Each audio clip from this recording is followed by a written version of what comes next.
Hey everybody, this video is to help train you on how to lead a small group effectively. First, you want to have strong biblical knowledge and application of the lesson. As a small group leader, you are the primary leader of your small group, and the most important part of small groups is the spiritual conversations from the Bible. Therefore, you need to know and be prepared for the week's lesson every week in order to lead well in small groups. The second thing is spiritual leadership.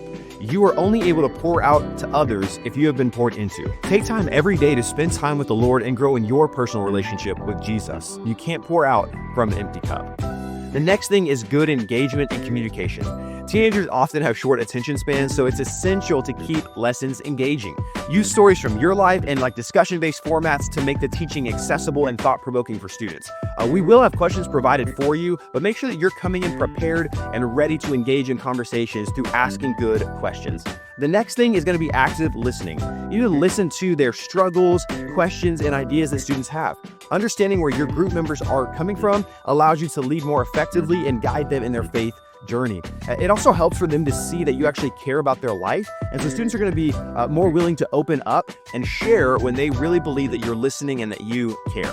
The next thing is creating a safe environment.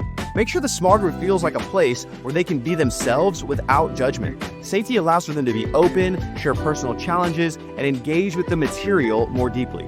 So if a student is insulted or starts joking about another student, you as the leader have the authority to correct them and to tell that student that it's not okay to make fun of others in that group.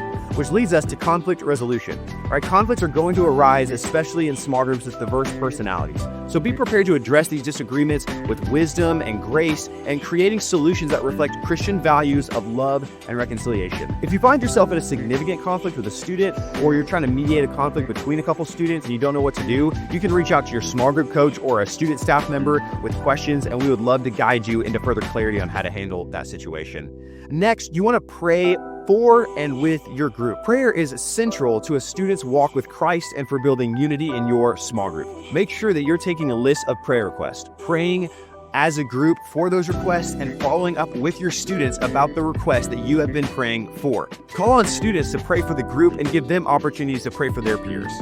Next, being patient and understanding, right? Teenagers are going through a lot of personal and spiritual development, so it's so important to show patience and understanding with them. They may challenge or question their faith, and you need to walk alongside them in that journey.